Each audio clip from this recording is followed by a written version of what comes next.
Good morning, lovers. So, I wanted to do a book review about When the Reckoning Comes by LaTanya McQueen. It came out in 2021 through HarperCollins Publishers. And oh my gosh, what a wild ride this has been.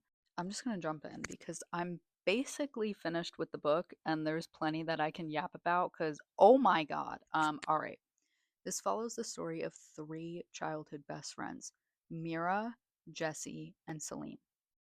Celine is white, Jesse and Mira are black, and where they live in Kipson, there is this abandoned plantation that's known to be haunted.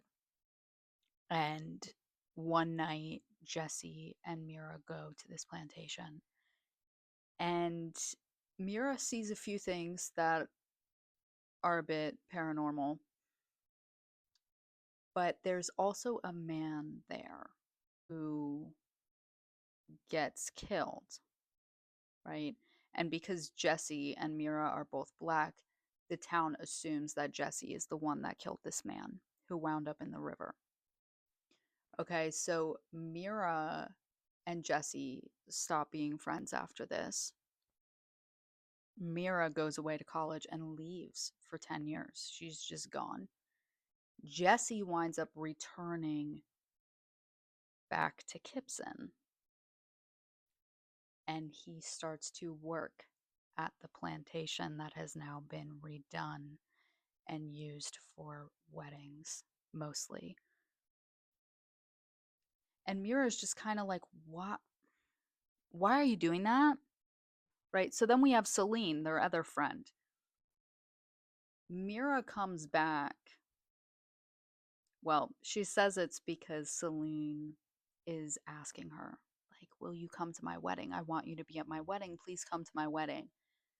And Mira's just like, I don't really want to. Like, I haven't seen you in a long time. It's also at a plantation that's haunted. Like, no, but she winds up coming anyway because she wants to see Jesse. Before everything happened, where he was accused of murder, they were kind of developing into something, right? And so she's like, you know what? It's been like 10 years. I kind of want to see him. One little side note that's not really a side note at all is that Celine is marrying this wealthy white man. And naturally, at their wedding, there's going to be a lot of wealthy white people there. Remember that. Almost immediately, once Mira comes back, things start happening.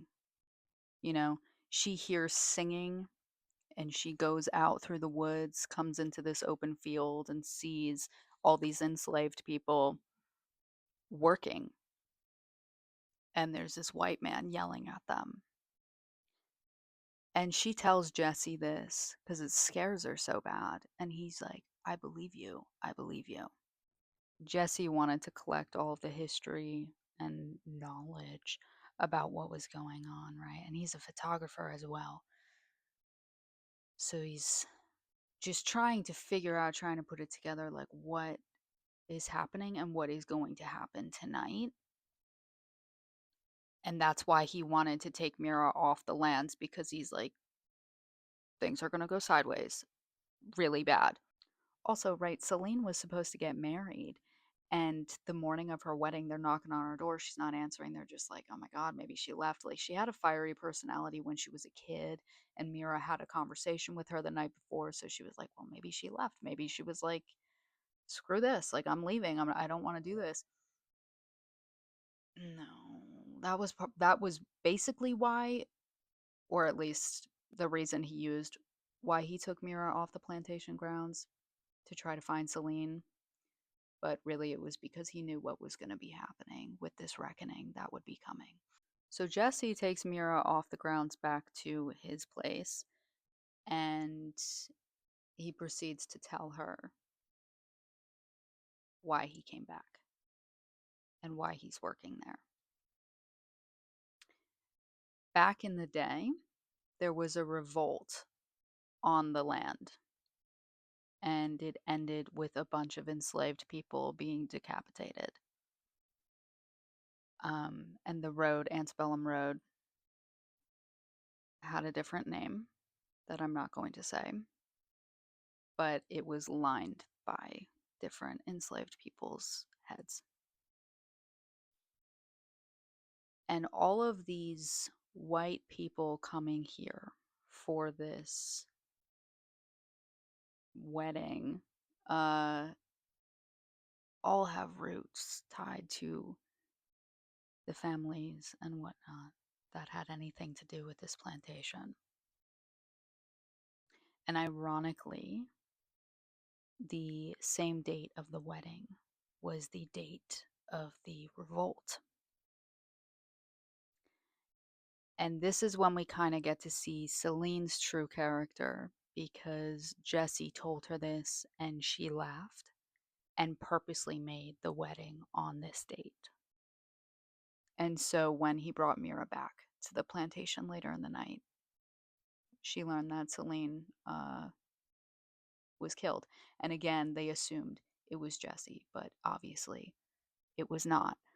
Mira still begs to go back because she's just like, we have to warn people, we have to do something, this is really bad, blah, blah, blah. So they wind up going back. And that's kind of where I am now, is they are back. She went into the field trying to dig, trying to find the bodies of all these decapitated enslaved people, and she couldn't. And so she's like, what do you got, like, what can I do, like, how can I help? I don't know what you want me to do. Anyway, I am looking forward to finishing this book. I'm going to finish it right now. And if you don't have this on your shelf, please put it on your shelf. I love the character development in this. The dialogue is fantastic. The detailing, when there's moments where you see and you hear more so from the perspective of these enslaved people, what they're going through, like, unreal, unbelievable. It's a fictional work, but it's not far off. If you enjoyed this, please subscribe. I read so much that I don't know why I haven't started talking about all the magnificent things that I've just devoured over the last several years. So, if this was of interest to you and if you want to expand your reading, look into this book, genuinely.